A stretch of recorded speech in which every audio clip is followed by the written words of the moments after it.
አርትስ ቴሌቪዥን የምዕራፍ ፕሮግራም ተከታታዮች እንደምን አላችሁ?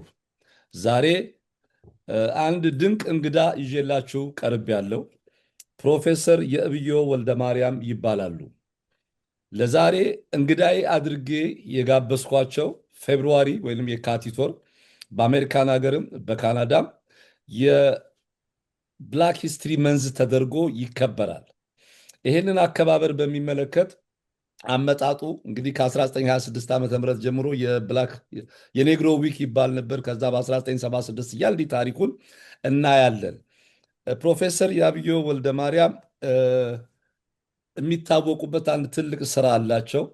ኢትዮጵያ አን ኤንሸንት ላንድ አግሪካልቸራል ሂስትሪ ኤንድ ፖለቲክስ የሚል በሬድሲ ፕሬስ የታተመ መጽሐፍ አላቸው።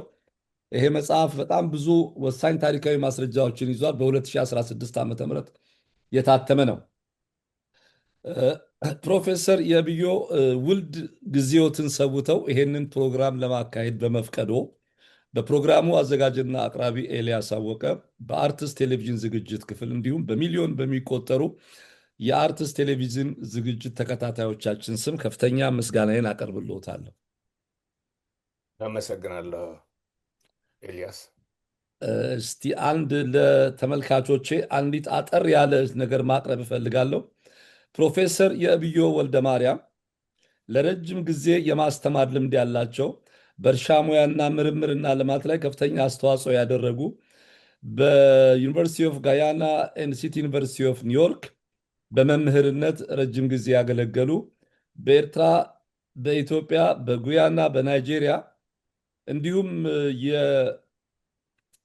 የኢምፕሩቭድ ሲድስ ፎር ፋርመርስ ኢን ኢትዮጵያ ፓኬጁን ቀድመው ካዘጋጁ ሰዎች አንዱ ናቸው።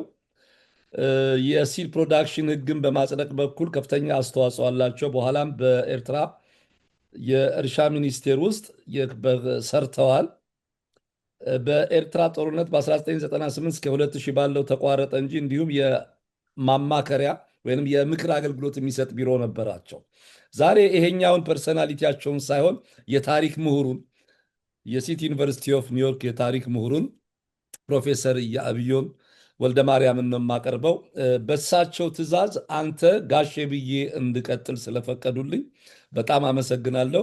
እስቲ ጋሼ አብዮ የብላክ ሂስትሪ መንዝን አጀማመር ያለውን ፖለቲካል ሲግኒፊካንስ በሚመለከት እስቲ ከሱ ጀምረን እንጫወት። እሺ፣ አመሰግናለሁ ኤልያስ። አንድ ነገር ሊጨምርበት የምፈልገው ደግሞ ሌላ መጽሐፍም አለኝ በሬድሲ ፕሬስ ያሳተምኩት በፕሮፋይል ኦፍ ካሬጅ ኤሪትሪያንስ ፋይቲንግ አጌንስት ኢታሊያን ኮሎኒያሊዝም ኤንድ ፋሽዝም የሚል የድሮ አርበኞች በዚህ በወረራው ጊዜ ጣሊያንን ከተው ከአርበኞች ጋር የተፋለሙ የሚገልጽ በእንግሊዝኛና በትግርኛ የጻፍኩት አለ። የእንግሊዝኛው አማዞን ይገኛል። ፕሮፋይል ኦፍ ካሬጅ በሚል ሊገኝ ይችላል። እንግዲህ ይሄ ነው። ትንሽ ረስተነው የነበረ ደግሞ የሁለት ልጅ አያት ነኝ። የሶስት ልጆች አባትና የሁለት የልጅ ልጆች አያት ነው። እንኳን ደስ አለው። እንኳን እግዚአብሔር እዚህ ያደረሰው። አሜን። እንግዲህ ጥያቄው ከመሰረቱ ብንነሳ የተሻለ ይመስለኛል። ምንድነው አፍሪካውያን በግድ ተገርደው በባርነት ወደ አዲሱ ዓለም የሚባለው በአሁኑ ጊዜ አሜሪካን የሚታወቀው መምጣታቸው የሚረሳ ሰው ያለ አይመስለኝም። እና ይህ የጥቁር የማነው የብላክ አፍሪካን ማንስ ተብሎ የተጠራም ከዛ የተጀመረ መሆኑን መታወቅ ይኖርበታል። ምክንያቱም አፍሪካኖች በባርነት እያሉም ሲታገሉ ነው የቆዩ ብዙ አሉ፣ ብዙ አብነቶች አሉ። እና ይሄን ተከማችተው የመጣ ነው። በመጨረሻ በ1926 የኒግሮ ማንስ የሚባል እንቅስቃሴ በጉድማን የተባሉ ሂስቶሪያን የተቋቋመው እና እንዲሁ ሲንከባለል የቆየው እስከ 76 በ76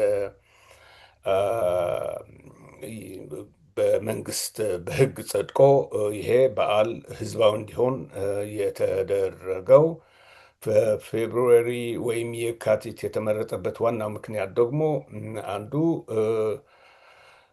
ለጊዜው ነጻነት ለነጻነቱ ግፊት ያደርጉ ተብለው የሚነገርላቸው ኤብርሃም ሊንከን የተወለዱበት ጊዜ ነው ፌብሩዋሪ። ሁለተኛም ደግሞ አንጋፋው የባርነት አንታይ ስሌቨሪ ታጋይ የነበሩ ፍሬድሪክ ዶግላስም የተወለደበት በመሆኑ ነው። ፌብሩዋሪ ወሩን በሙሉ የጥቁሮች በብላክ አፍሪካን ሂስትሪ ማንስ ተብሎ የተሰየመው በዚህ ምክንያት ነው። ይሄ እንዲህ ስያሜ ሲሰጠው ግን ብዙ ትግሎች ተካሂደዋል። በአፍሪካን አሜሪካንስ በባርነት እያሉ ብዙ ሬቤሊየን ነው የተካሄደው። ለምሳሌ ተርነር የሚባል እንዲሁ ቨርጂኒያን ስሌቨሪ በመቃወም ማነው ክልሏን በሙሉ የበጠበጠ በ1834 ከዛ በፊት ይሄ በነውጥ ለውጥ ለማምጣት ቢፈልግም ከዛ በፊትም እንዲሁ ትንሽ ትምህርት የነበራቸውን ለጥቁር አፍሪካን አሜሪካን ነጻነት የሚታገሉ ነበሩ። ጽሑፍም እየጻፉ አንድ ላስታውሰው የሚፈልገው ለእኛ አድማጮች ሮበርት ያንግ የሚባል ኢትዮጵያን ማኒፌስቶ የሚባል 1812 ድሮ ነው ይሄ ልክ ከሀገርዋ ከተመሰረተች ፕሮባብሊ 20 ዓመት በኋላ ስለ አፍሪካኖቹ ነጻነት ያወራል። አፍሪካኖቹ ስንል ደግሞ ስለ ባሮቹ ማለት ነው። ሰሜን አሜሪካን እና ደቡብ አሜሪካ የነበሩ ባሮች። ከዛ ቀጥሎ የናት ተርነር ሬቤሊየን ነበር። ብዙ ብዙ ሬቤሊየኖች ነበሩ።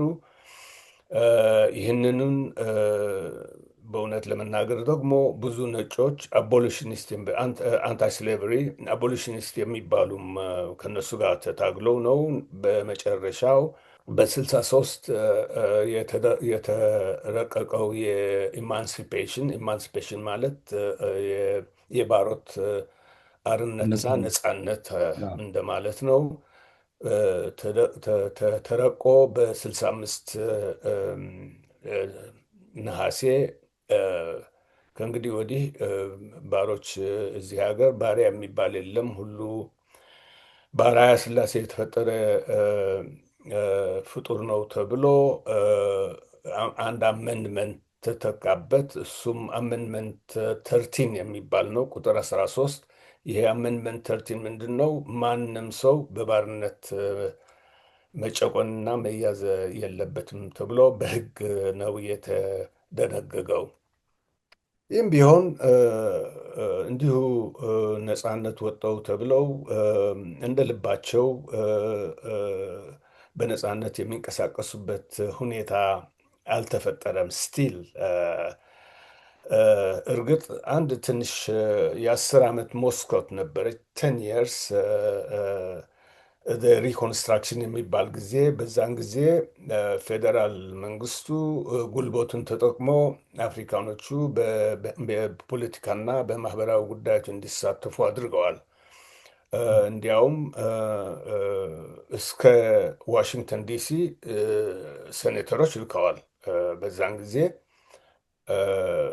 ኖርዝ ካሮላይና ሞርዳን ከግማሽ በላይ የኮንግረሱ የስቴት ኮንግረስ አባሎች ነበሩ፣ ባሮች የነበሩ ማለት ነው። ግን ይሄ ለጅም አልቆየም። ከ12 ዓመት በኋላ እንደገና የጂም ክሮው የምንለው ጂም ክሮው ለው ምንድን ነው? ቤት አላከራይህም፣ አትመርጥም፣ አትዋኝም የሚል ሕግ ቀጠለ እስከ መጨረሻው እስከ 19ኛው ዓመት መጨረሻ ማለት ነው። እና ይሄ ከ65 ጀምሮ በ1965 የቀጠለውን የጂም ክሮው ሎው ትልቅ ማህተም የተቀመጠበት በ1896 ነው። በፍርድ ቤት ሂደው ጥቁሮቹ እኛ መብት የለንም ሲሉ ሲከራከሩ ምንድን ነው የወጣው? ፍርድ ቤቱ የፈረደው የከፍተኛው ፍርድ ቤት ማለት ነው ዋሽንግተን ያለው በዛን ጊዜ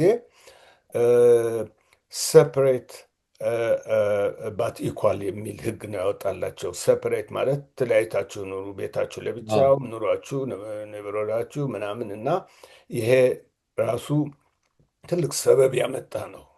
ምክንያቱም ይኸው አሁን የምናየው ችግር ያለ ነው። እስካሁን ድረስ ጌቶ የምናየው እኮ በዛን ጊዜ የመጣ በዛ የተወሰነ ነው። የስ ይሄ ነገር በህግ የፈረሰው በቶፒካ ካውንቲ ካንሳስ ለትምህርት ቤት እንደ ሌሎቹ ጥቁሮች እንደ ሌሎች ዜጎች ማነው ፋሲሊቲስ አልተሰጠንም የሚል ክስ ቀርቦ ነው 1954። እንደገና ፍርድ ቤቱ የስ ሰፕሬት ባት ሰፕሬት ባት አን ኢኳል ነው ያለው። እኛ ያልነው ሰፕሬት ባት ኢኳል ነው። ኢኳል ማለት ለየብቻቸው ቢኖሩም ልክ ለነጮቹ የሚሰጠውን መብት እንዲሰጣቸው ነው። ትምህርት ቤትም እንዲገቡ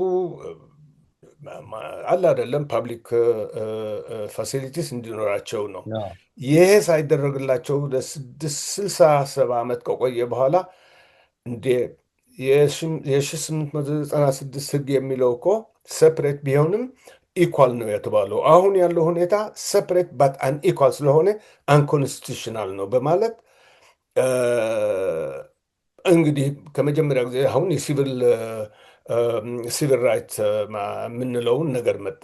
እንደገና ምርጫ ሄደው የሚመርጡበትን በህግ በመንግስት ግዳጅ ወደው ሳይሆን ተገደው እንዲፈጽሙ ተደረገ። ልጆቹም ትምህርት ቤቱ ከነጮቹ ጋር ሄደው እንዲማሩ የሚሽር ህግ ነው በ1954 የወጣው ይሄ ሰፕሬት ባት አን ኢኳል የሚለውን ፍርድ ቤት የሰጠው መብት ወደ እያለ ቆየ። ግን በስልሳዎቹ ወጣቱ በተለይ አፍሪካን አሜሪካን ወጣቱ እውነትም ለመናገር ሌላ ተራማጅ ነጮቹም በተለይ አይሁዶቹም በዚሁ ትግል ተቀላቀሉ እና ይሄ የሲቪል ራይትስ ሙቭመንት አሁን የምናየው ትንሽ ጥቁሩ ወደፊት የተራመደበትን የከፈተ ንቅናቄ ነው የምለው። አሁኑ ምንም ቢሆን ቀጭንም ቢሆን ሚድል ክላስም ይኖረናል። ይሄ የመጣው በተለይ ከስልሳዎቹ የጀመሩ የሲቪል ራይትስ ሙቭመንት ያመጣው መብት ነው። አመሰግናለሁ ጋሻ ብዮ። እስቲ አንድ ላይ የብላክ ሂስትሪ መንዝ በዲያስፖራ አፍሪካና በፓን አፍሪካን ሶሊዳሪቲ የአፍሪካውያን ትግልና በህዝቦች ሁኔታ ላይ በተለይ ኢትዮጵያን ኢን ፓርቲኩላር በሚመለከት ምን አስተያየት አለ? አዎ ይሄ መቼስ ምንም ቢሆን ሁላችን ቀለማችን ጥቁር ነው። የመጣንበትም ያው አንድ ኮንቲነንት አፍሪካን ኮንቲነንት ነው። ግን በየቦታው የተንሸራተተ ባነው በየቦታው ተሰራጭቶ የሚገኝ ጥቁር ከቲፕ ኦፍ ሳዘርን ቺሊ ጀምሮ ኦል ደ ዌይ እስከ ኖርዘርን ቲፕ ኦፍ ካናዳ ጥቁር በተለያዩ ምክንያቶች አብዛኛው ኦፍኮርስ በባርነት ነው። ሌላው ደግሞ በስደት የመጣበት ነገር ስለሆነ ይህንኑ እንዴት አድርጎ ትግሉ እንዲቀጥል በአሁኑ በተለይ በዘመናዊ ጊዜው ነው በሃያኛው ክፍለ ዘመን አንዱ ለዚሁ ዋናው ቪየክል እና ማነው አንቀሳቃሽ የሆነው ፓን አፍሪካኒዝም የሚባል የተመሰረተው ነው። ይሄ ፓን አፍሪካኒዝም ሲባል ኮንቲኔንታል ዋይዝ ነው። ባለበት ይሁን ከአፍሪቃ የመጣ ሁሉ ስለ ሀገሩ ሁኔታ፣ ስለ ኮንቲኔንቱ ሁኔታ፣ ስለሱ ስለ ማነው የኑሮውና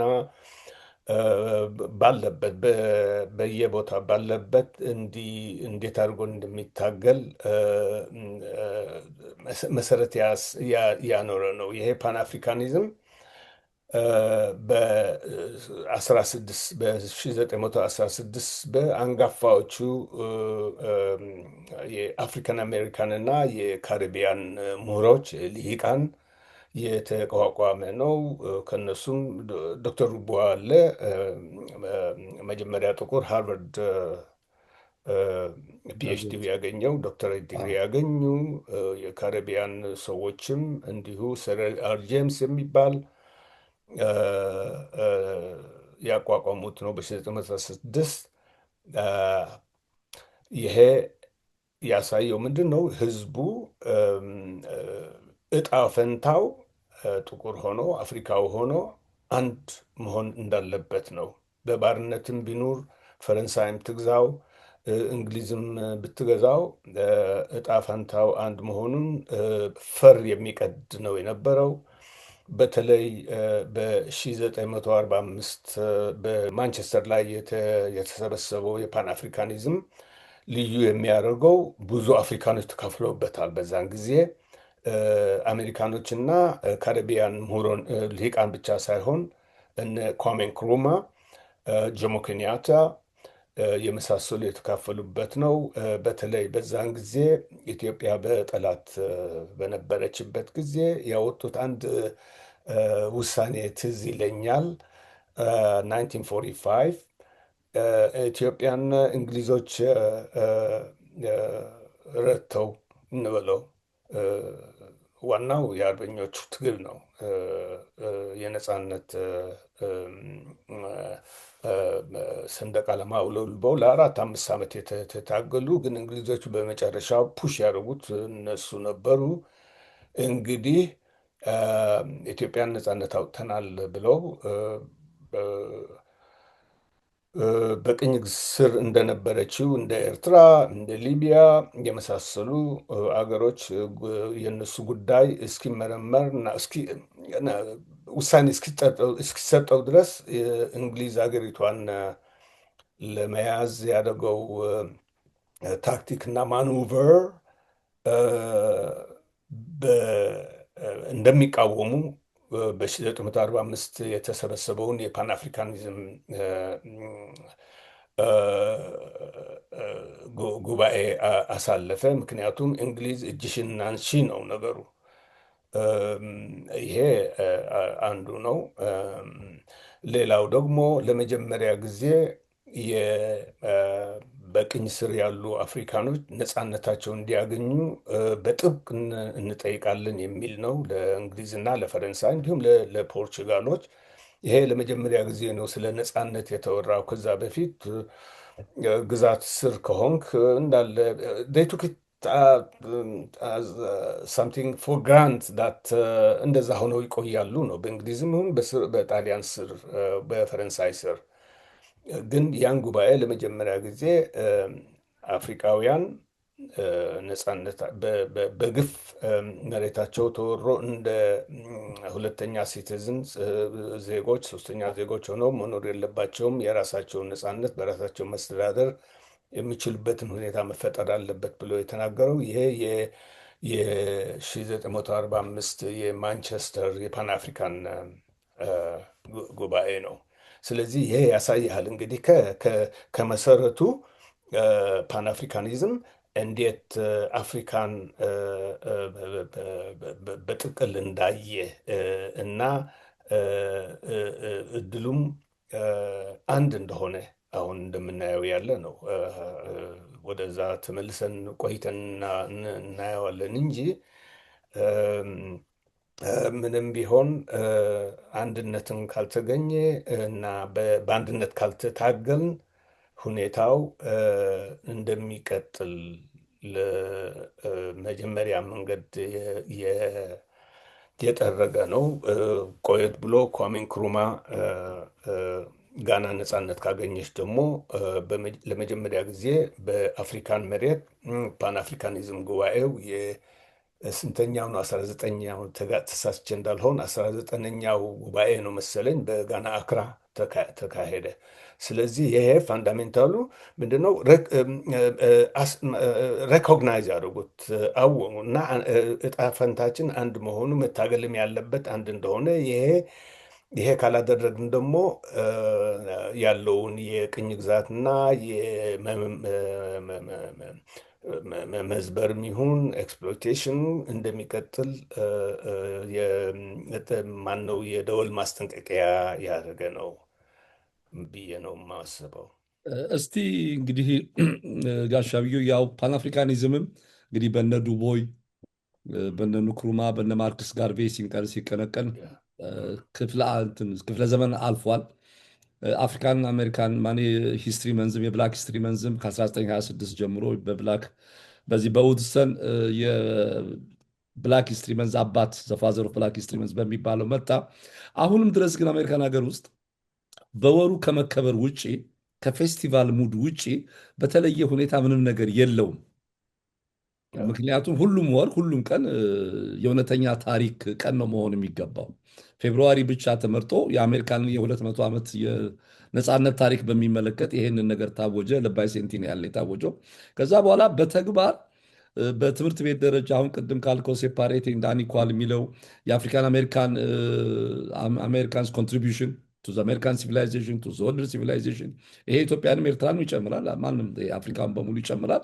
በዚህ መሰረታዊ ለውጥ ከፌስቲቫል ከፕሮግራም ይሄ ልክ የዓለም የሲጃራ ማጨሻ ቀን፣ የሜክሲኮ ቀን፣ የስፓኒሽ ቀን፣ የሴቶች ቀን ከሚለው የተለየ ነገር አይደለም። እንዴት ውጤታማ ላይሆን ቻለ? በተለይ በአፍሪካን አሜሪካን ልሂቃን ዘንድ ይህንን ነገር ፖለቲካሊ ካፒታላይዝ ማድረግ እንዴት አልቻሉም ትላለህ? አዎ ጥሩ ጥያቄ ነው። አንድ ነገር ያነሳልኝ በተለይ የማርከስ ጋርቪ እንቅስቃሴ ትልቅ ትልቅ የነበረ ነው። ይሄ በ1918 1917 የጀመረው ነው። ትልቅ በስርዓቱም ትልቅ ትልቅ የሆነ ሽበራ የፈጠረ ነው። ዋናው ምንድን ነው? ማርከስ ፕራክቲካል በሆነ መንገድ እኛ እዚህ ሀገር እስካለን ድረስ የራሳችን ኑሮ ይኑረን፣ እነሱ አንፈልጋችሁም ካሉ ዘንዳ የራሳችን ኢንተርፕራይዝም እያቋቋምን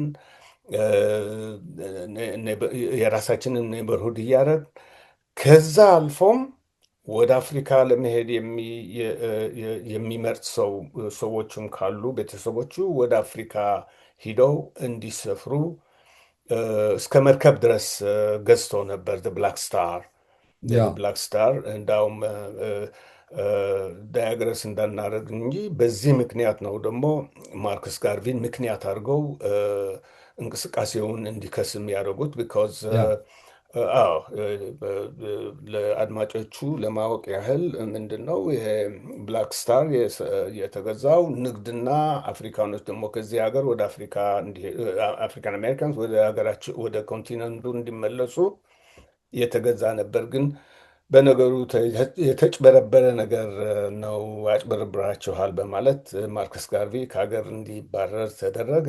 መጨረሻ ወደ ለንደን ሄደው ነው የሞተው። የማርከስ ጋርቪ አንድ ነገር አበሾች የማናውቀው፣ አበሾች ሲል ሁሉ ነው፣ ኤርትራም፣ ኢትዮጵያም፣ ግን ሶማሊም ልዩ ሽልማትም ነበረው። ልዩ ሽልማት ምንድን ነው? ኤክስቲንጉሽድ ሜምበርስ ዲስቲንጉሽድ ሜምበርስ እና ኤክስትራኦርዲናሪ ስራ የሰሩ ለህብረተሰቡ ያገለገሉ እንደ ኒሻን ሽልማት የሚሰጥ ነበር። አንዱ ዲስቲንጉሽድ ኦነር ኦፍ ኢትዮጵያ የሚል ነው። ይሄ ትልቁ ኒሻን ነው። በማህበሩ ጥሩ ነገር የሰራ ያን ይሰጠው ነበር። ዳት ማች ነው እንግዲህ ማርከስ የሰራው እዚህ ሀገር። እና ይሄም ልረሳው አልፈልግም። የማርከስ ጋርቢ አንድ ጊዜ እስከ ማርከስ 4 ሚሊዮን አባሎች ነበሩኝ ነው የምለው። ግን በእርግጥ ከሚሊዮን በላይ አፍሪካን አሜሪካንስ መሰብሰባቸው ነው የሚታወቀው በሱ ስር እና በሱ ዣንጥላ። ከዛ ወደ ተባሮ ዲፖርትድ ሆነ። ወደ ለንደን ላይ ነው የሞተው ማርከስ ጋርቢ። ስለዚህ የዋናው ያነሳ ነው የፓን አፍሪካኒዝም ለምንድን ነው ከዚህ ከዳንኬራውና ፕሮባብሊ ከመጽሐፍቶች ማተም እና የንባብ ሴሽን ማድረግ ከዛ አልዘለለም ነው። ከዛ ወደፊት ትንሽ ፈቀቅ አላለም ነው። አንዱ ልዩነቱ የፓን አፍሪካኒዝም ፌስቲቫል ይሁን የህዝብ መሰባሰብ የቀጠለው በጋና ነው። ስቲል ጋና ላይ ኤቭሪ 2 ይርስ ያን ይደረጋል። አንድ ጊዜም ናይጄሪያ ሆስት አድርጋ ነበር። እንዳልከው ግን ከዚህ የዘለለ ብዙ ነገር ታንጀብል የሆነ አሁን ባለንበት ስርዓት በኢኮኖሚም በሶሻልም መግፋት አለብህ። በዛ ብዙ አልተገፋበትም። ምክንያቱም ፈረንጅ የሚበገር ጠላት አይደለም። ዩሮፒያንስ አፍሪካን ሲመዘብሩ የቆዩ ነው እና የአፍሪካን ነፃነት የአፍሪካን ኢንዲፐንደንስ በኢኮኖሚም በሶሻልም የሚመኙት አይደለም። ለዛም ፍራስትሬት የሚያደርጉ ኤሌመንቶች አሏቸው በግራውንዱ ላይ። ኢትዮጵያ አማን ነው አፍሪካ አሁን ስናያት በብዙ ለኮንቲነንቱ ለህዝቡ ለክፍለ ዓለሙ ህዝብ እንዲሁ ቅድሚያ ሰጥቶ የሚሰራ ልሂቅ መሪ ብዙ አናይም ከኔክሩማ በስተቀር። ፕሮባብሊ ትንሽ ወጣት ልጅ ነበር፣ ያው በእድሜው የተቆጨው። ይሄ ቡርኪና ፋሶው ሰውዬ ማነው? ቶማስ ሳንካራ ካፕተን ሳንካራ ያ እና ኦፍኮርስ እነ ሉሙምባ ፓትሪስ ሉሙምባ ያ በእንቅጩ እነ ፓትሪስ ሉሙምባ ኮንቲኔንታል ክፍለ ዓለማዊ ውህደቱ ግን በኢኮኖሚ መሰረት ያደረገ ካልሆነ በስተቀር እንዲሁ ዘላቂ ሊሆን አይችልም በሚል የተነሱ ትንሾች ናቸው። አይ ሶሪ ቱ ሴይ በአሁኑ ሰዓት ይህን እንደዚህ የሚያስብ አፍሪካዊ ልሂቅ መምህር የለም። ዊ ዶንት ሲ ማች በቅኝ ግዛት ማነው የተቀመጠበት መስመር ልክ በዛ ነው የምንሄደው ያለን። በዛ በመስመሩ ደግሞ ብዙ ጣጣ ነው ያመጣብን። ብዙ ጣጣ ነው እንዲሁ ህዝቦችን እንዲሁ እየከፈለ በኋላ ሌላ ትርክት መጣ። ከአንድ ሞተ ዓመት በኋላ ፈረንጅ ከሄዱም ይኸው የሚያፋጅን ያለው አንዱ እሱ ነው። ስለዚህ እንዳልከው እኔም አልጠገብኩም ባለው ሁኔታ ፓን አፍሪካኒዝም ከዚህ በላይ መሄድ ነበረበት ነው የምለው። በፈረንጅ የተቀመጠውን መስመሮችን እንዴት አድርጎ መጣስ እንደሚቻል አንዱ ይሄ ፓስፖርት ነው ምናምን ዝባዝንኬ የሚባለውን አንዱን እሱን እንዲሁ በነፃ አፍሪካኖች እንዲመላለሱ ማድረግ አንዱ የህብረተሰቡን የመገናኘትና የኢንተራክሽኑ የመስተጋብሩ መተማመንና መተባበር ይፈጥር ነበር። ግን ይሄ ኤሌመንተሪ ይሄ መሰረታዊ የሆነ ነገሮችም በእኛ በኩል በአፍሪካ አልተደረጉም። የሚያሳዝነው ይባስ ብሎ ፈረንጅ ባስቀመጠው መስመር ነው የምንፋጀው። ቲፒካል ኦፍ ኮርስ የእኛ ቀጠና ነው፣ ሆርን ኦፍ አፍሪካ ቀጠና ነው እና በሌላ አፍሪካም በየቦታው ልጠራልህ እችላለሁ። በዛው ኢንስተድ ኦፍ ያሉት የተቀመጡት ክልሎችን ከመስበር ከመከለል ይልቅ ሰፋ እንዲል ከማድረግ ኤሌመንተሪ ስለሆነ ነው። በዚህ ብትጀምር then you can go further በሳይንስም ይሁን በኢኮኖሚ ይሁን በኢንቨስትም ይሁን ትንሽም ብትሆን ሊቀጥል ይችል ነበር፣ ግን አላደረግንም። ችግራችን ይሄ ነው። ይህንን ሪያላይዝ እስክናደርግ ድረስ ደግሞ ምንም ከዛሬው 400 ዓመት የተጠነሰሰውን የፈረንጅ ሴራ ምንም ልንቋቋመው አንችልም። ጋት ቢ ኮንቲኔንታል ዩኒቲ፣ ሪጂናል ዩኒቲ፣ ትንሽ ሌላም ይቅርና ሪጂናል ዩኒቲ እንዲኖር ለምሳሌ ይኸውና ትልቅ አንድ በኬንያ ዩጋንዳና ታንዛኒያ የነበረው ኢስት አፍሪካን ኮመን ማርኬት በመንገድ ብቻ ሳይሆን የሚያገናኝ የነበረው በንግድ ልውውጥም በሰው ልውውጥም እንደዚሁ የሚቀጥል የነበረ ነው። ግን ይሄ አደገኛ ነው በመባል በሌላ በኩል ያለው ማለት ነው አዘር ኤንድ ኦፍ ያሁን አርጊመንታችን እንዲፈርስ ተደረገ። ይሄ ማደግ የነበረበት ነው። ምክንያቱም ኢትዮጵያና ኤርትራም ሌሎችም ሊጨምር ይችል ነበር። ይሄ ዞሮ ወደ ሞዛምቢክም ይወርድ ነበር ማለት ነው። እና ይሄ እንዳይሆን የፓን አፍሪካኒዝም መሰረቱ ወደዛ እንዳይሸጋገር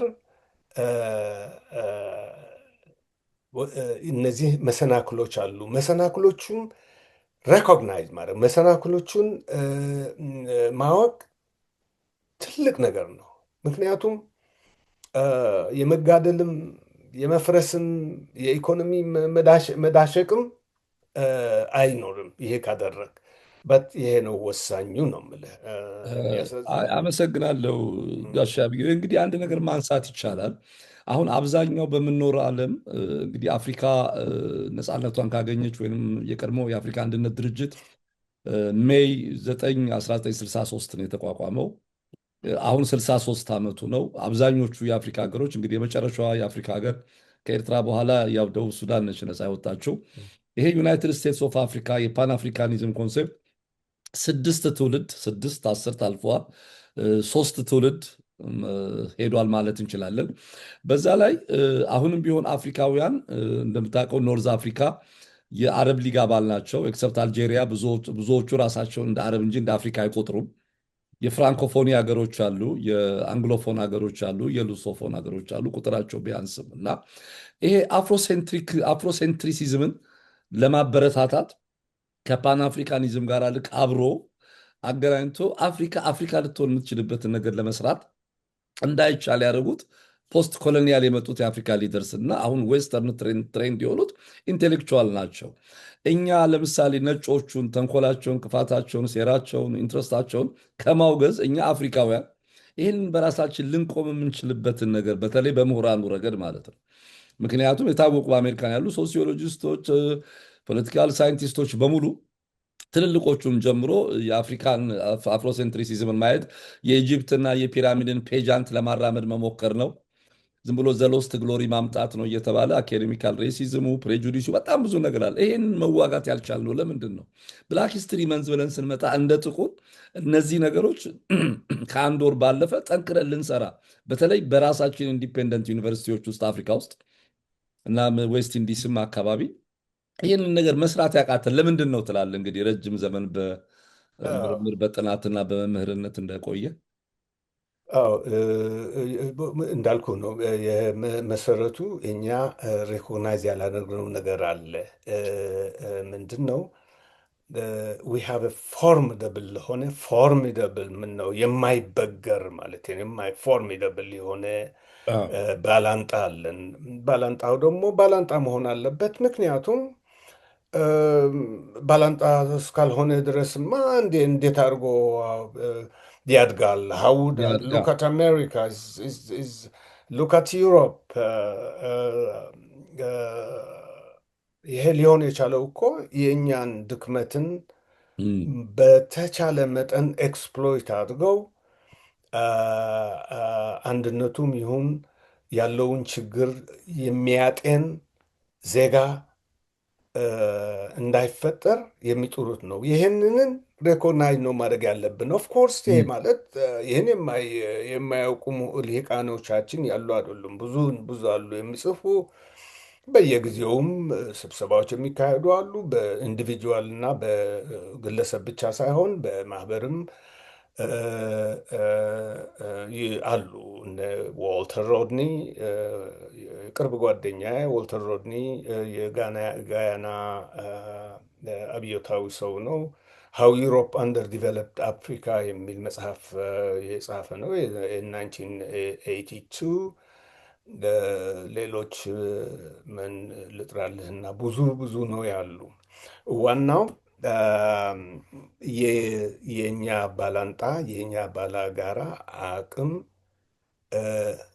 አንደር ኢስቲሜት እያደረግንንን። አንደር ኢስቲሜት ማለት እ፣ እነ ቶማስ ሳንካራ ተነስቶ እ፣ ለውጥ ሊያመጣ አይችልም ብቻውን አየነው ቶማስን። እንክሩማ እንክሩማ ተወው፣ ይሄ ትልቅ መርዝ የነበረ ነው ለነሱ። እሱም አየነው። አንዳንዱ እ፣ እ፣ ረጋ ብለው ስለ አገራቸው ይቅር ኮንቲኔንታል እና የክፍለ ዓለሙ ይሁን የሀገራቸውን ማሰብ የሚፈልጉ የሚ- የሚጥሩም ማርጂናላይዝ እየሆኑ ሄደዋል። ይህንንን ነው እኛ ማወቅ ያለብን። ሃው ዱ ዊ ካም ቱጌዘር ነው። ኦል ኢዝ ኖት ሎስት ኦፍ ኮርስ። ሁሉ ነገር ተስፋ የሚያስቆርጥ አይደለም እንዳልኩ። በተለይ በአንዳንድ ቦታዎች የአፍሪካ ወጣቶች አሁን ችግሩ የተረዱት ይመስላል። ልሂቁም የትራዲሽናል ልሂቅ ነው። ትራዲሽናል ልሂቅ ስልህ የአውሮፓን ገናንነት ኦክስፎርድ የተማረ እና ሃርቨርድ የተማረ በዚሁ አይን የሚያይ ልሂቃንም ትንሽ እየተቀነሰ ነው የሚሄደው ያለ። ወጣቱ ሉኪንግ አት ፕራክቲካል ቲንግ ከኒጀር እና ጊኒ ወርቅና ዩሬኒየም ተልኮ ከማነው ጋቦን እና ሴንትራል አፍሪካን ሪፐብሊክ ነዳጅ እየተላከ ለምንድን ነው የሚል የሚጠይቅ ወጣትም እየተነሳ ነው ያለ። ትንሽ ጎልቶ ላይታይ ይችላል፣ ግን የ21ኛው ዘመን ወጣት ተስፋ የሚጣልበት ነው። ኦፍኮርስ ይሄ ማለት ያለውን ጎሳና ማነው ሪጅን ቀበሌ መሰረት ያደረገ አውዳሚ የሰው ህይወት ብቻ ሳይሆን እቺ ያለችዋን ትንሽ ነዋይም በከንቱ የሚበክንበት እንዳለ እናውቃለን። ቲፒካል እኮ ኢትዮጵያ ነች እኮ ቲፒካል ኢትዮጵያ ነች። የኢትዮጵያ ዜጋ በድህነት ደረጃ የሚኖር ነው እንዴ? ይሄን እያለ እንዴት እርስ በርስ ነው የምትዋጋው? ነው ዋናው። ሴም ቲንግ ኤሪትሪያ፣ ሴም ቲንግ የተቧጫጨረችው ሶማሊያ እና እርዳታው ደግሞ ይህን ያህል ሀብት ጸጋ ለሌሎችም ሲያበለጽግና ወደ ውጭ ሀገር ሲላክ እኛ ተመጽዋች ሆነን ስናይ በጣም በጣም ነው የሚያሳዝነው። ግን ይሄ የጅማሬው ነው። አይኤም ሹር የአሁኑ ወጣት ሁኔታው የገባው ነው የሚመስለው። ትንሽ የሚያስፈራኝ እኔ ሌላው ዓለም በተለይ አውሮፓና አሜሪካ፣ አውሮፓ ሲል ወይ አሜሪካን ማለት ነው። ሴም ደስቲ ነው ሴም።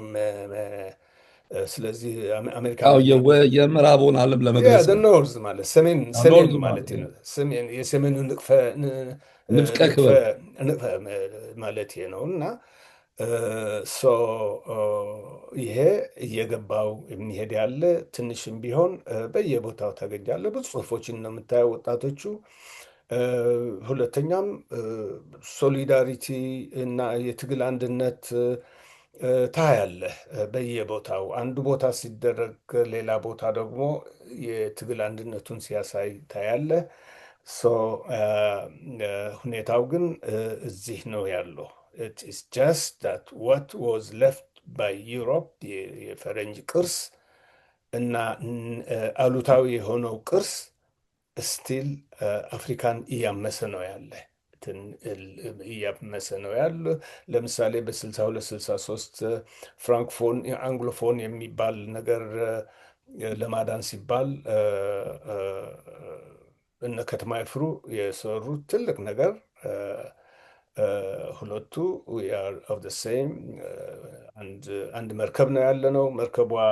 መርከቧ ወደብ አብራት ባንገባም አብረን ነው የምንሰጥመው። ስለዚህ ይሄ ነገር እናቁመው። ፍራንክፎን እና አንግሎፎን ካዛብላንካ እና ሞኖሮቪያ ሞኖሮቪያ የሚባለውን ልዩነት አብቅቶ ክፍለ ዓለሟ በአንድ አስተሳሰብ እንድትራመድ ያደረጉት በለዚሁ ነው። መሰረቱ ነው ያለው። አሁን ዋናው ለአድማጩ ማወቅ ያለበት ባላንጣችን የማይበገር ነው። የማይበገር መሆኑን ካመንና ከልብ ካመን ደን የተቀረውን መሀላችን ያለውን ቅራኔዎችና ተቃርኖ ወደ ሰከንደሪ ሁለተኛ ነው የሚሆነው።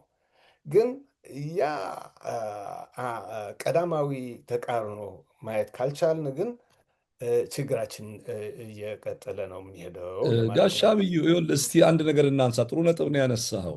ጠላታችን አይበገርም። አዎ ላለፉት 500 ዓመታት በቴክኖሎጂ፣ በሳይንስ፣ በጦር መሳሪያ፣ በኢኮኖሚ አፍሪካን ዘርፎ ያደገ ሀገር ነው ያለው። ይሄ ምንም አያነጋግርም።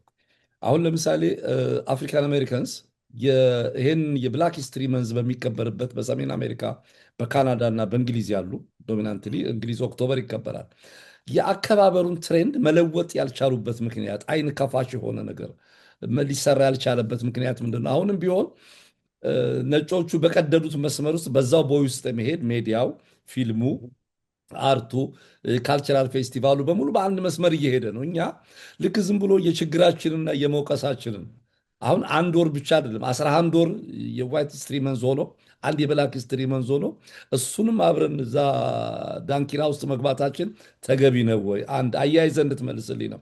ሁለተኛ ኦርጋናይዜሽን ኦፍ አፍሪካን ዩኒቲን ፖስት ኢንዲፔንደንስ እነ ፓትሪስ ልሙምባ እነ kwame ንክሩማ የቀሩትም እንግዲህ እኛም ጋር እነ ዶክተር ከተማ ይፍሩ እነ ዶክተር ተስፋዬ ገብረ እግዚአብሔር አንድ ዘመናቸው ያቀበላቸውን ነገር ፖስት ሰከንድ ወርልድ ዋር በነበረው ነገር ላይ ሰርተው ወጥተው እንዲህ አይነት ስቴትስሜን አፍሪካ አሁን ማምጣት አልቻለችው። እነ ኢብራሂም ትራዮሬ ወጡ። አሁን ያለውን ነገር ተቃውሞ የናሚቢያን ሴትዮን ተመልከተው። አፍሪካ 54 አገር ሆኖ ዩኤን ውስጥ የኦብዘርቨር ሲት እንኳን የለውም። እና በጣም ነው የሚያሳዝነው። እና እንዲህ አይነት ነገሮችን ተቀብለው የኖሩ እኔ እንዲያውም ጠላቶቻችንን ሳይሆን ማውገዝ ካለብንም መውቀስ ካለብንም ኢንተርናላይዝ ማድረግ ነው ያለብን። ስኬፕ ጎት ስፖቲንግ አስፈላጊ አይደለም። እና ይሄንን በሚመለከት እስኪ አንተ ምን አስተያየት ትሰጣለህ? አሁን ሁለተኛ ያልኳት ባይዘወይ መጽሐፍ እየጻፍኩ ነኝ። ሌላ ዋት ኢዝ ሮንግ ዊዝ አፍሪካ የሚል ነው። ዋት ኢዝ ሃፕኒንግ እና አዲስ መጽሐፍ ነው? አዎ ገና እየጻፍኩት ነው ያለ። ትግርኛ ነው። አማርኛውም መጨረሻው እየተረጎምኩት ያለው አነው ወዳጄ ዶክተር ግርማ ኤዲት ያደርግልኛል። እሱም በአማርኛም እየተረጎምኩት ነኝ። ቢኮዝ ዋይድ ሪደር ማግኘት አለበት አይደለም። ትግርኛ ተናጋሪው ትንሽ ነው የሚሆነው። አማርኛ ስታደርገው ግን there would be a lot of people understanding it. So ላርጀር ኦዲየንስ ያ እና በመጽሐፉ አንድ የምለው ምዕራባውያንና ፈረንጆች ዩሮ አሜሪካን እየኮነንኩ ስቀጥል ቆም አልኩና እንዴ ይሄ እኮ ደግሞ 60 ዓመት 70 ዓመት ከቅኝ መገላገል ራሱ በቂ ነው ራስህን ሞቲቬት ማድረግና የሚል አንድ ምዕራፍ አስቀምጫለሁ። ለምሳሌ በአማርኛ ምንድን ነው ያለው? እ፣ አይንህ ላይ ያለው ግንድ ጉድፍ ሳታይ አ፣ ግድፍ አ፣ ስታይ አንድ ምዕራፍ አለች እንደስ የምለው ነው። ሶ አይ ዋዝ ቶኪንግ አባውት ዲስ ያ ሄር ዩ ሃቭ የሴንትራል አፍሪካን ሪፐብሊክ የሚባል አንድ ትንሽ ሀገር አለ። በዘይት በጣም ሀብታም ነው። እ፣ ህዝቡ ሁለት ብር በቀን ይኖራል፣ $2 በቀን። እ፣ ልጁና ልጅ ልጆቹ እ፣ 10 20 መኪና አላቸው። መኪና ደግሞ ቶዮታ እኮ አይደለም እንዴ፣ በንትሊ የመሳሰሉ እና በሙሉ የሀገሩን ሀብት ተቆጣጥሮ የሚኖሩ ሰው። የማን ጥፋት ነው ይሄ? ያ ስለዚህ ይሄ የሚል ሌላ አንድ ምዕራፍም አለችኝ መጽሐፏ ላይ እሱ ስላነሳህልኝ ነው። አንደኛው የጠየቀው ጥያቄ ለመመለስ ግን ያ አ፣ አ፣ አ፣ ዞሮ ዞሮ እ፣ ተ- የምትጓዝበትን መንገድ ሩቅ መሆኑ እያየህ ለዛ መዘጋጀት ያንተ ፈንታ ነው። ሩቅ ነው የምትሄደው መንገድ የምታድርበት ቦታ እስክትደርስ ድረስ ምንድን ነው የሚያስፈልግህ?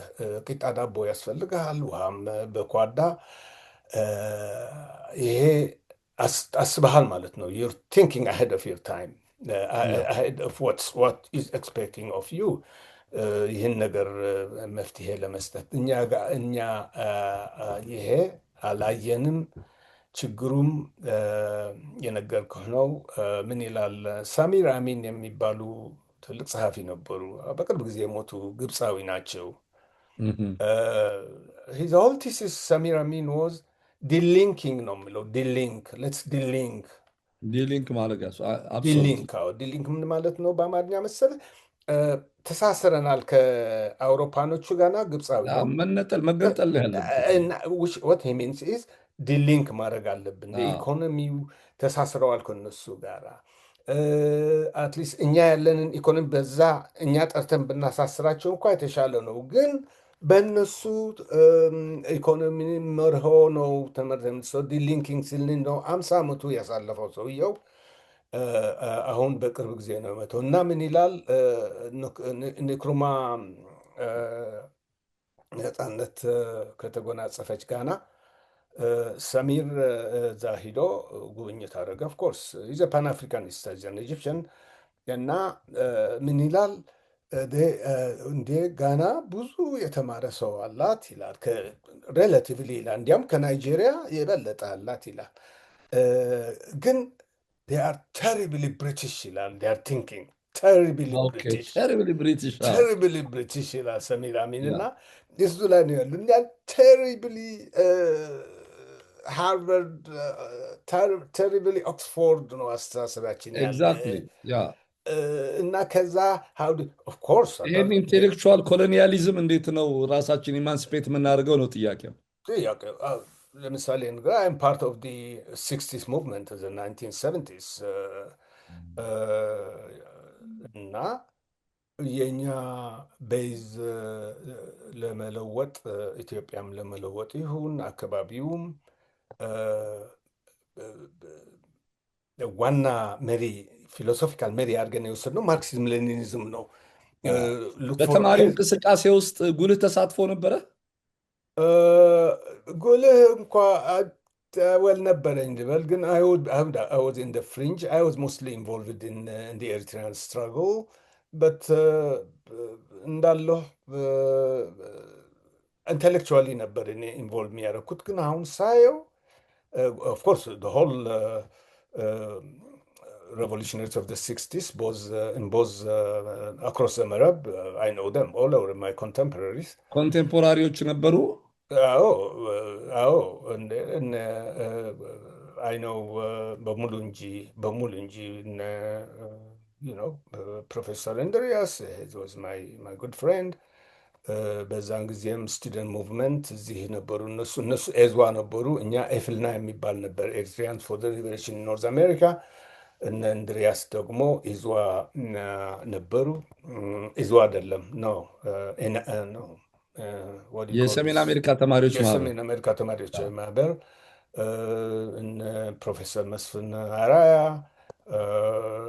ብዙዎች እንጂ አቶ አለምሰገድ ተስፋይ አሁን ስራ የስነዳ ኃላፊ ነው ያለው። እነዚህ ማይ አዲስ አበባ ኮሊግ ዩኒቨርሲቲ ነበር ኖ ዩኒቨርሲቲ የተማርከው? ኖ እኔ የተማርኩት ካይሮ ነው የተማርኩት። ኦ አይ ወንት ስኩል ኢን ካይሮ ሶ አይ ሃቭ አ ሎት ኦፍ ፐርስፔክቲቭ ደግሞ ዳትስ ዋይ ካይሮ አፍሮ ኤዥያን ዩኒቨርሲቲ የምትለው ነበር። እዛ ከአፍሪካ ከኤዥያ ማሩ አብዛኞቹ የአፍሪካና የኤዥያ ተማሪዎች የሚማሩበት የነበረ ኢንስቲትዩት ነው። ኢት ፓርት ኦፍ አይን ሸምስ ዩኒቨርሲቲ።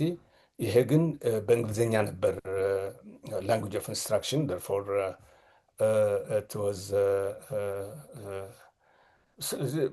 ነበርኩ ማለቴ ነው። እና አንደርግራጁዌት የሰራኸው ካይሮ ነው? ካይሮ ነው። ዲክታተርሽፕ they were even 100,000 of them listen to me with this 100,000 they were not simply ሲያድ ከተማ ያደጉ ምናምን ቡሎን እያሰሩ የወርኪንግ ክላስ ምናምን ያላቸውም አይደለም። ተሰደው የመጡ ስራ ገባ ወርኪንግ ክላስ ነው የምትለው እነሱን ይዞ ሌበረር ናቸው። ኦፍኮርስ የቱ ነው ታዲያ? እና ይሄ አይዲዮሎጂ ይሄ ርዕዮተ ዓለም ተነስቶ ኢትዮጵያና ቀጠናውን ለመለወጥ ኢት ራሽናል ብዬ ጠይቃለሁ እስካሁን ድረስ። ምክንያቱም ልክ ሶቪየት ዩኒየን የተደረገውን ኮፒ ኦፍ ዛት ነው የተደረገውን የፔዘንት ሶሳይቲ ፔዘንትስ ማስት ሃቭ ቢን ወንደሪንግ ዋት ዊ አር ዱዊንግ አት ዛት ታይም። እኛ ትንሽ የተማርን ማለቴ ነው። ትንሽ ነገሩን የምናንቀሳቀስ የነበረው አይደለም የተማረው ነው ሞስትሊ። እና ልክ የሶቪየት ህብረቱን ዱፕሊኬት እዛ ቀጥተህ አፕላይ ማድረግ እንዳልሰራ አየነው። ፍጅት አስከተለ። ፍጅት ብቻ ሳይሆን መከፋፈልም አመጣ።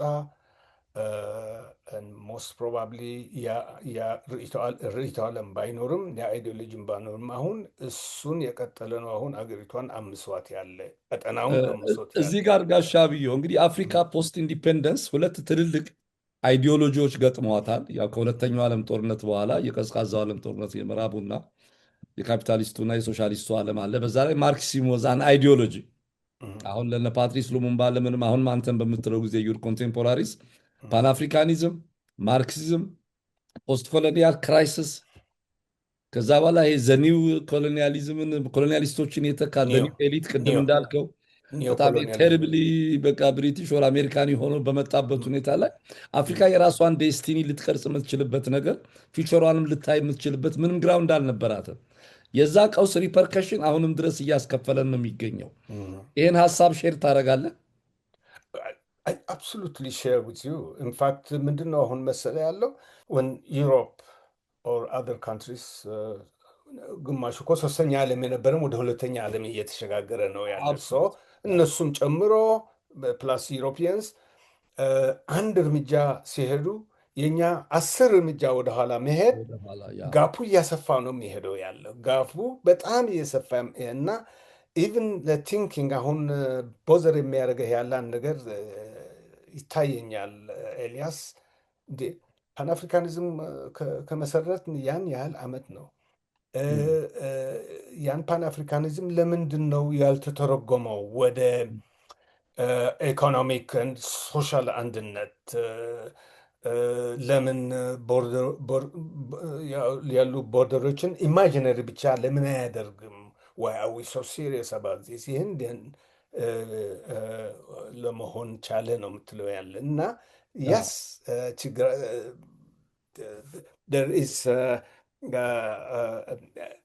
ፕሮብለም ዳት ሁላችንን ማየት ያለብን ኢዝ ያለፈውን ጉዞአችን እንዴት ነበር ነው። ያለፈውን ጊዜያችን how was it?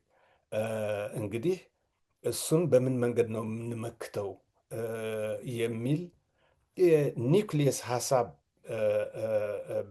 ቢኖርም ወደዛ ጋልቫናይዝ የሚያደርግ የሀገሮች እና በሀገሮችም ውስጥ እንዲሁ የተለያዩ ነው ተቃራኒ ያልሆኑ ግን የተለየ ሀሳብ ያላቸው ግራቪቴት የሚያደርጉበትን መድረክ መፍጠሩ ነው እየቸገረን አሁን። ይሄ ነው የሚቸግረን ያለ። እንዳውም የባሰ አሁን የእኛ ልሂቃን አገሩን እየመዘበሩት ነው ያሉ በዛም ምክንያት እያሉ። እኔ የሚገርመኝ አንድ ነገር በመጽሐፌ ማስቀምጫዋለሁ። የሳውዝ አፍሪካ መሪው አለ፣ እሱ ብቻ ማለት ሳይሆን ነው አሁን ያለውም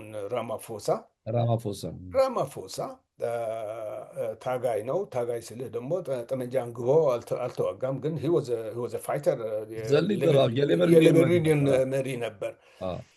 ይሄ ባራባሶ ጫማ ለብሶ እስከ 1991 የነበረ ሰውዬ አሁን የ700 ሚሊዮን ካፒታል ሰው ሆኖ ሳገኘው አይ ጋት ሰርፕራይዝ። እንዲህ 700 ሚሊዮን ደግሞ ምንም አይደለም። ቢሰርቀውም አገሩ ላይ የሚውል ቢሆን ከናይጄሪያ ያለው ነጋዴ ንግድ አድርጎ ኢንዱስትሪ የሚከፍትበት ከዛም ኢትዮጵያ መጥቶ ምናምን የሚያደርግበት ቢሆን እኮ ጥሩ ነው። 700,000 is just being played here in Europe and in America እና እየባሰበት ነው የሚሄደው ያለ። በጣም በተቃራኒው እንዳልኩ there is a nucleus of protest and resentment among the young. I just believe that. ይሄ መች ማቴሪያላይዝ እንደሚሆን ነው ፕሮባብሊ እኔ ሳልሞት ላየው እችላለሁ። ሆፕፉሊ ግን ኤቨንቹዋሊ ይሄ ማቴሪያላይዝ እንደሚያደርግ ነው። ዋናው የእኛ ባላንጣ ልበለው ስትሮንግ ከሆነ አንተም በፖዚሽን ኦፍ ስትሬንግዝ መቅረብ መቻል ይኖርብሃል። ይህንኑ ሪያላይዝ የሚያደርጉ አሉ፣ ግን በተበታተነ መልኩ ነው። ሃው ዱ ዊ ብሪንግ ዲስ ቱ ሪሊ ሪያላይዝ አዝ አፍሪካንስ? መጀመሪያ አዝ አፍሪካንስ ስናስብ ክፍለ ዓለሟን ለመጥቀም ነው። ከ2% የዓለም ኤነርጂ ከምትጠቀመው አፍሪካ አትሊስት ወደ 12% ለማድረስ 200 ነው። አፍሪካ ኢዝ 1.3-1.4 ሚሊዮን ፒፕል በጨለማ የሚኖር ነው። ቆሎ ቆልቶ ለማደር የማይችል እንጨቱም የለም፣ አሁን አልቀዋል። ኤሌክትሪክ የሚባልም የለም፣ ሌላ ኃይልም which is by now ጎበዞች ብንሆን ኖሮ ደግሞ ይሄ አሁን ያለውን ቴክኖሎጂ ብዙ የምንጠቀምበት ብዙ ልንሰራበት እንችላለን። ሶላር አለ፣ ዊንድ ምናምን የሚባል አለ። እስቲ እንግዲህ የሰዓት ገደብ አለብን። ኢንትረስቲንግ ፖይንት ላይ ነው አሁን የመጀመሪያ ክፍላችንን የምናቋርጠው። በድጋሚ እንግዲህ በክፍል 2 ላይ የአፍሪካ ክራይሲስ፣ መጪው አፍሪካ ዘ ፊውቸር ኦፍ አፍሪካ እንዴት መሆን አለበት፣ ወጣት ትልቅ ፖፕሌሽን ነው። ይሄንን አንስተን ፓን አፍሪካኒዝም ወይም ለምሳሌ ዘመኑ በሚዋጅ መንገድ ምን መሆን አለበት፣ ዋት ኢዝ ቱ ቢ ደን ለአፍሪካ የሚሉ ነገሮችን አንስተን እንወያያለን። በድጋሚ ፕሮፌሰር የአብዮ ወልደ ማርያም ውድ ጊዜህን ሰውተህ ለረፍት ካለህበት ቦታ ዊዝ ኦል ኢንኮንቪኒየንስ ወሩንም ተጠቅመን ይሄንን ቃለ ምልልስ ለማድረግ በመፍቀድህ በፕሮግራሙ አዘጋጅና አቅራቢ ኤልያስ አወቀ በአርትስ ቴሌቪዥን ዝግጅት ክፍል እንዲሁም ከ15-16 ሚሊዮን ህዝብ በላይ ኢትዮጵያም ኤርትራም ይታያል። ይሄ ቴሌቪዥን የሳተላይት ቴሌቪዥን ነው። ለነሱ ያለህ አክብሮት በመሆኑ በድጋሚ ላመሰግንህ እፈልጋለሁ። እኔም አመሰግናለሁ በእውነቱ ይህን እድል መስጠትህ እና you really are doing a good job because እንስተጋበር ነው የምትለው ያለ let's interact so thank you very much ኤልያስ። አመሰግናለሁ ጋሽ